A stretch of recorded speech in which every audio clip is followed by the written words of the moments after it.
اس میں ایک بات یہ میرے حضور نے ارشاد فرمائی، تزوج الودود الولود، دو شرطیں اور رکھی کہ جب نکاح کرنے لگو تو جو محبت کرنے والی خاتون ہے اس سے نکاح کرو، جو ٹوٹ کے اپنے شوہر کو چاہتی ہے، اور جو کثرت کے ساتھ بچے جنم دینے والی خاتون ہے اس کے ساتھ نکاح کرو۔ اب یہ کیسے پتہ چلے گا کہ وہ کثرت کے ساتھ بچے جنم دیتی ہے اور وہ ٹوٹ کے محبت اپنے شوہر کو کرتی ہے؟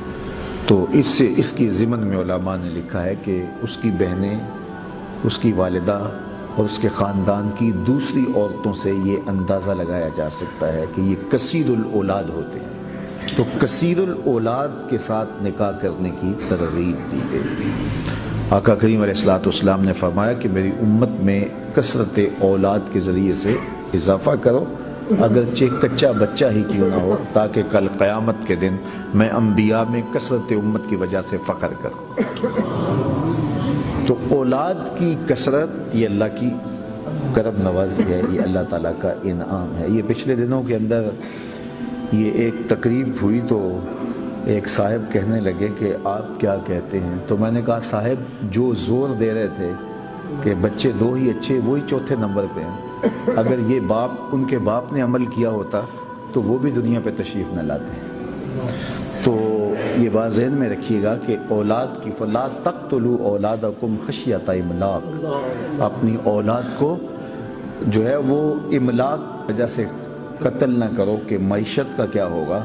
کہا تمہیں بھی رزق ہم دیتے ہیں، انہیں بھی رزق ہم ہی دیں۔ رزق کا ذمہ ہمارے ہے، زمین کے خزانے بھرے ہوئے ہیں۔ ہم جب چھوٹے ہوتے تھے تو کتنی گندم ہوتی تھی ایک کھیت سے، اور آج جو ہے وہ زمین اپنے خزانے گل رہی ہے۔ تو کہا یہ رزق ہمارے ذمہ کرم پہ ہے۔ وہ کل میں دیکھ رہا تھا کہ کوئی ایک مچھلی ہے وہ 30 ٹن گوشت روزانہ کھاتی ہے، اللہ اس کا روزانہ پیٹ بھرتا ہے، اور وہ کروڑوں مچھلیاں سمندر میں پائی جا رہی ہیں۔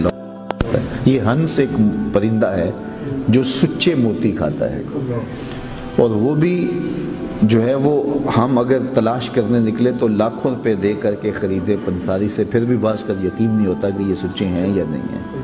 اور وہ روزانہ کھاتا ہے، صبح و شام دوپہر کھاتا ہے، پیٹ بھر کے کھاتا ہے، اور دنیا کے اوپر لاکھوں کروڑوں وہ جانور پائے جاتے ہیں اور سچے موتیوں کے علاوہ کچھ نہیں کھاتے، اللہ روز انہیں عطا کرتا ہے۔ تو یہ اللہ تعالیٰ کی مرضی ہے۔ یہ شیر صبح کا ناشتہ پورے حرم کا کرتا ہے۔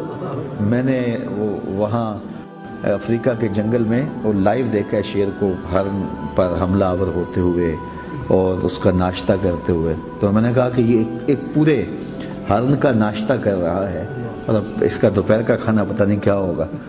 تو اب ہزاروں شیر وہاں گھوم رہے ہیں اور ان کو روزانہ اتنی غذا چاہیے۔ ہاتھی کو کتنی غذا چاہیے یار، جو ہاتھیوں کو دیتا ہے، جو شیروں کو دیتا ہے، جو پتھر میں چھپے ہوئے کیڑوں کو بھی رزق باہم پہنچاتا ہے۔ تو کیا میرے بچے بھوکے مر جائیں گے؟ مجھے تو اللہ پر توکل ہے کہ وہ رازق ہے، وہ مرنے نہیں دے گا، تو میں اس پہ یقین کامل کر لوں۔ تو بات یہ ہے تزوج الودود الولود، دو چیزیں ارشاد فرمائی، کثرت سے جنم دینے والی خواتین سے نکاح کرو، اور جو محبت ٹوٹ کے کرنے والی ہو، چونکہ یہ ازدواجی رشتہ محبت پہ